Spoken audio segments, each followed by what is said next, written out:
A woman documenting her belongings just in case something happens to her. A phone call where terror replaces directions.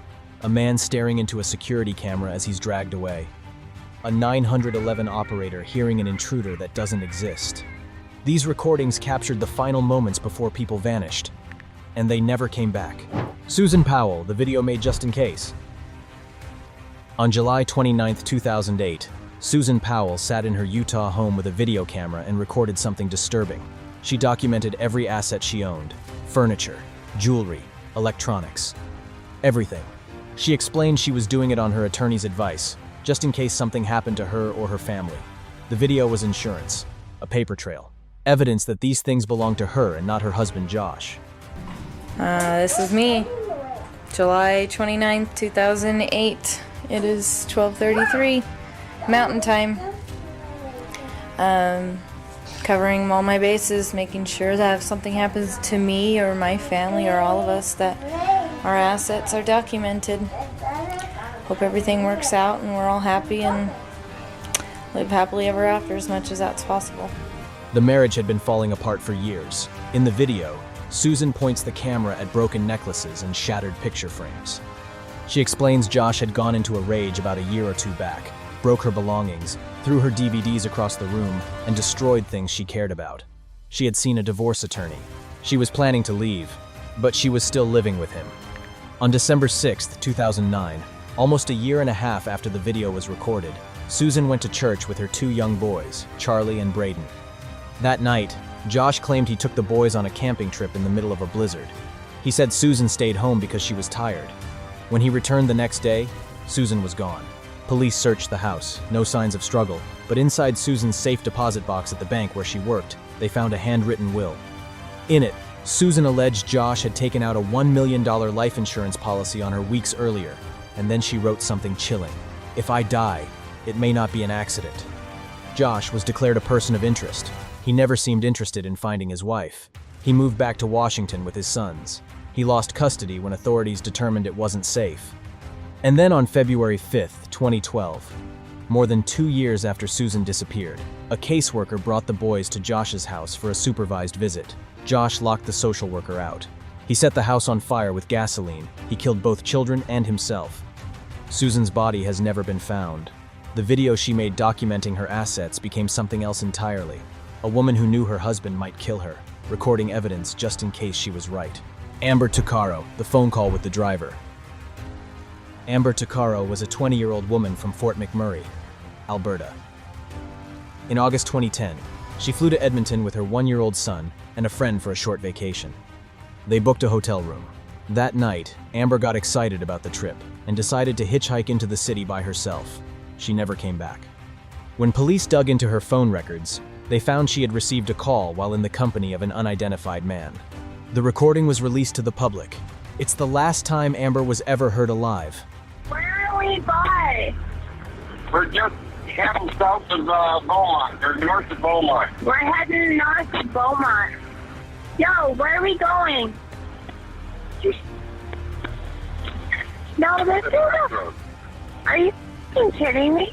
You better not take me anywhere I don't want to go. I want to go into the city. Jeez. Yo, we're not going into the city, are we? No, we're not. Yes. Then where are these roads going to? 50th Street. 50th Street. Are you sure? Absolutely. Yo, where are we going? 50th Street. 50th Street? 50th Street. East, right? East. Over now. Baffle. Baffle.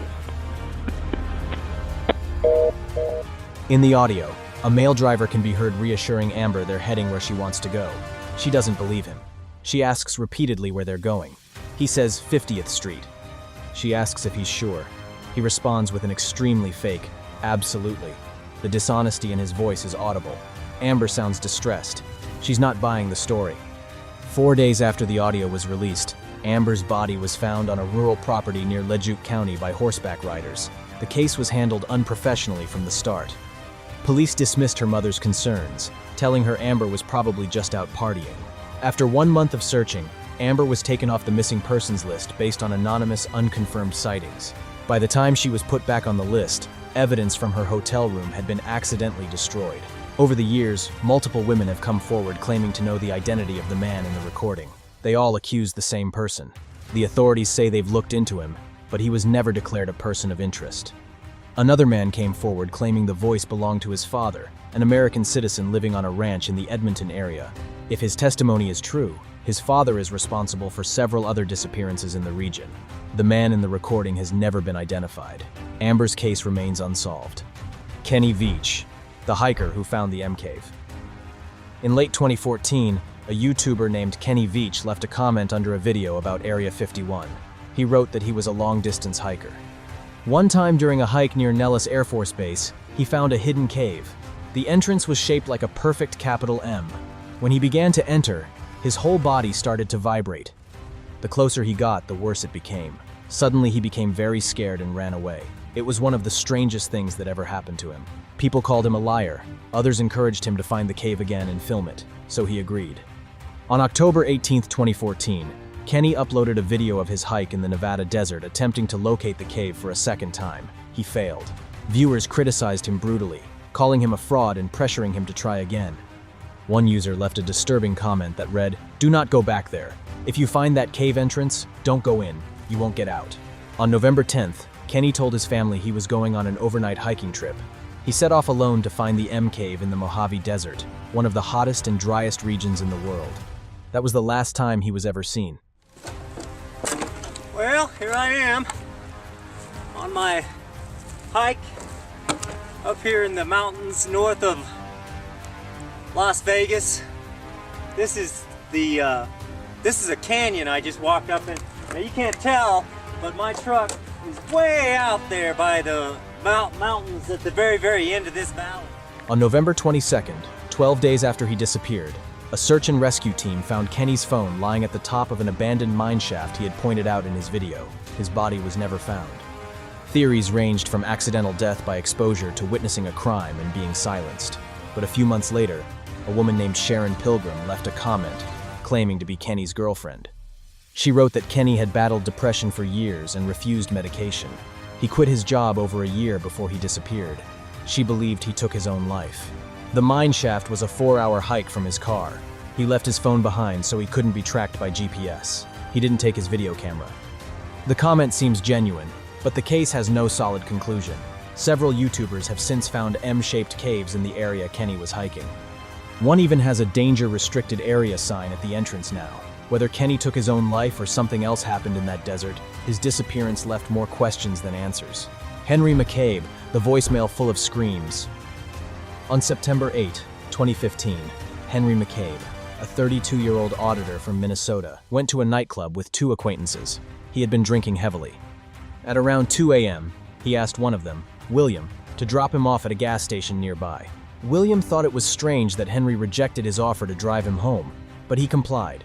A little after 2:20 a.m., Henry called his wife. He sounded delirious. Near the end of the conversation, his wife called one of Henry's friends to ask him to go get her husband. The friend didn't answer, but his voicemail recorded the last 2 minutes of Henry's call with his wife. The audio is deeply disturbing.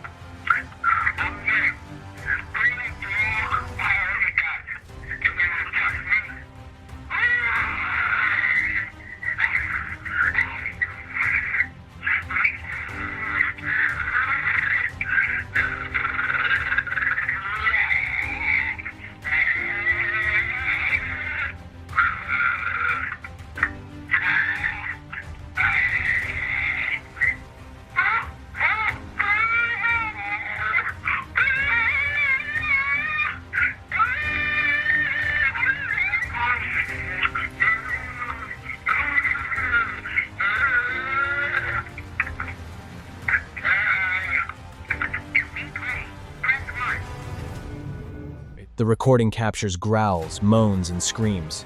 It's almost impossible to make out words.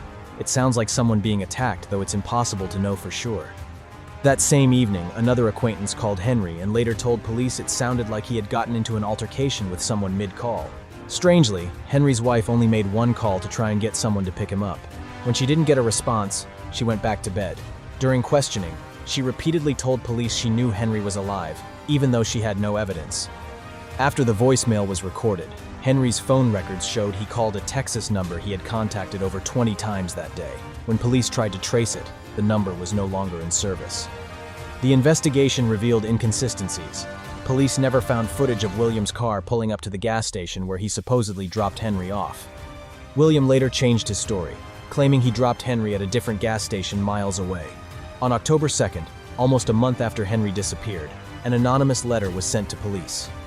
It read, "Henry McCabe, his body next to water partially buried, needs search dog to find witness who saw burial scared. Female young asked to come forward can remain anonymous and will protect."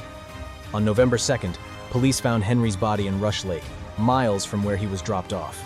They found no signs of foul play, even though the letter suggested he was buried by someone else.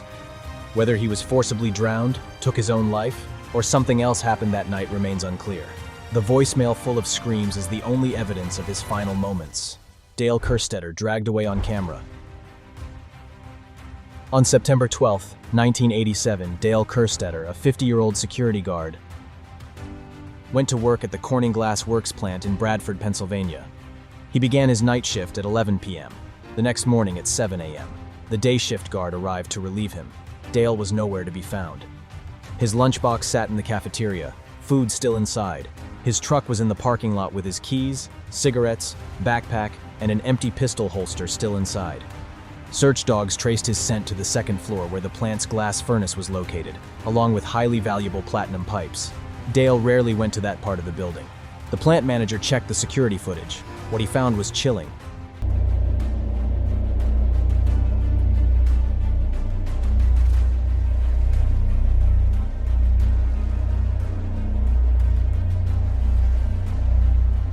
The footage shows a masked man walking through the plant, scouting the building. He runs to the second floor where the platinum pipes are stored. Then Dale appears, speaking to the masked man. The man grabs Dale by the arm and coerces him out of the room.